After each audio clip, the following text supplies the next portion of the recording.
Most people are not broke because they earn too little. They are broke because nobody ever taught them how to handle what they earn. That one truth has destroyed more financial lives than any recession ever could. Today we are going to change that. 7 simple rules. Real examples. No fluff. Let's go. Before starting, don't forget to like, share, and subscribe. Also press the bell icon to get the newest update. Rule 1. Know what your time is actually worth. Before you buy anything, ask yourself one question. How many hours did I work to afford this? Here's how it works. Say you earn 30,000 rupees a month. You work roughly 200 hours in that month. That means every single hour of your life is worth 150 rupees. Now imagine you want to buy something worth 3,000 rupees. That is 20 hours of your life sitting on a store shelf. Is it worth it? Maybe yes, maybe no. But once you start thinking this way, your buying decisions will never be the same again. You stop buying things. You start trading your life for them. And suddenly you become a lot more careful. Rule 2. Never shop without a plan. The grocery store is not your enemy, but walking into one without a list absolutely is. Here is what happens when you shop without a plan. You walk in hungry, tired, and distracted. You pick up things that look good. You grab things your family points to. You leave with a cart full of stuff you did not need and a wallet that is significantly lighter. The fix is simple. Write your list before you leave home. Stick to it like your financial life depends on it, because honestly, it does. Also, shop alone whenever possible.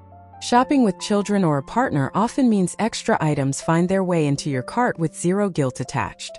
Set a time limit. Give yourself 45 minutes. Get in, get what you need, get out. And never ever shop on an empty stomach. Hunger is the most expensive shopping companion you will ever have. One more thing. Try shopping toward the end of the month rather than the beginning. When money feels tight, you naturally become more disciplined. Rule 3. Cut your taxes the legal way.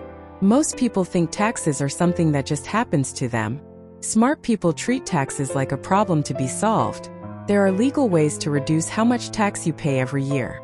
A good chartered accountant can walk you through options that the government itself has built into the system for your benefit.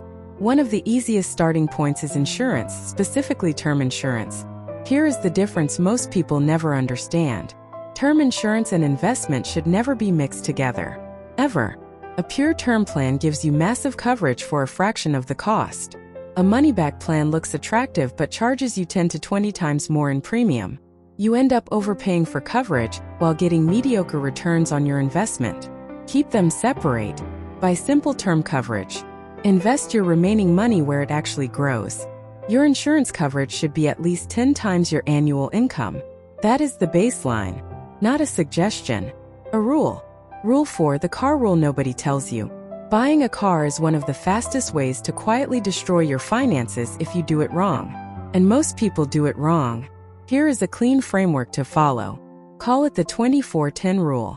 20. Put down at least 20% of the car's price as a down payment. The less you borrow, the less it hurts you. 4. Never finance a car for more than 4 years. Lenders will happily offer you 7 years. That is a trap. The interest alone will stagger you. 10. Your monthly car payment should never exceed 10% of your monthly income. If you earn $50,000 a month, your EMI should not cross $5,000. And there is one more rule that ties everything together. The total price of your car should never be more than half your yearly income. Earning $400,000 a year? Your car budget is $200,000. Maximum. No exceptions. Follow these numbers and your car will never become a financial anchor around your neck. Rule 5. 1 habit change. 2 crore rupees. This one will feel small. The impact is anything but. Imagine spending 100 rupees a day on cigarettes. Seems harmless, right? Over a year, that is roughly 36,000 rupees gone in smoke. Literally. Now here is where it gets interesting. What if instead of burning that money, you invested it every single year into something that grows at 10% annually? After 10 years, you would have around 6 lakh rupees. After 20 years, more than 23 lakh. After 40 years, over 2 crore rupees. 2 crore rupees. From one habit. Gone. And that is only the financial side.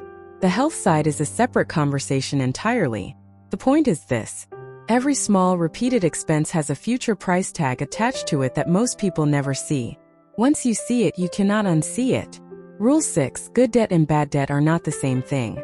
Not all debt is the enemy, but most of the debt average people carry absolutely is.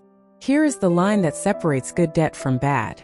Good debt buys something that grows in value or generates income. Bad debt buys something that shrinks in value and produces nothing. Taking a loan to build rental property is good debt. The rental income covers the interest and then some. Your asset grows. Your cash flow improves. Taking a loan to go on vacation is bad debt. The trip is over. The debt is not. You are paying interest on memories. Taking a loan to buy a depreciating car just to impress people? That is financial self-harm with a nice paint job. The simplest rule to remember: never pay interest on something that loses value over time.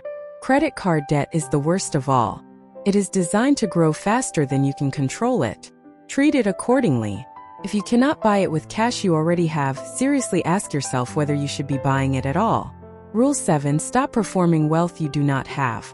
This is the one that most people will not admit applies to them, but it applies to almost everyone. There is a quiet pressure in modern life to look successful.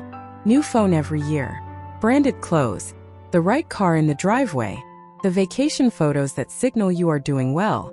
And most of it is funded by debt, stress, and money borrowed from your future self. Here is something worth sitting with. The people who are genuinely wealthy almost never feel the need to prove it, because they have nothing to prove. It is the people in the middle, the ones trying to climb, who spend the most energy performing success for an audience that honestly does not care as much as they think. Will Rogers once said something that cuts deep. People spend money they do not have on things they do not want to impress people they do not even like. The line is funny until you realize how accurate it is. Here is the practical advice. When unexpected money arrives, a bonus, a windfall, a property sale, do not touch it for at least 3 months. Park it somewhere safe. Let the excitement settle. Let the urge to upgrade everything fade. Because experience shows that within 3 years, most people who receive a sudden financial windfall return to the same financial position they were in before, or worse. Protect unexpected money from your excited, impulsive self. That version of you is not to be trusted with a large sum. Final thought: building wealth is not about earning more. It is about leaking less. Plug the holes. Follow the rules.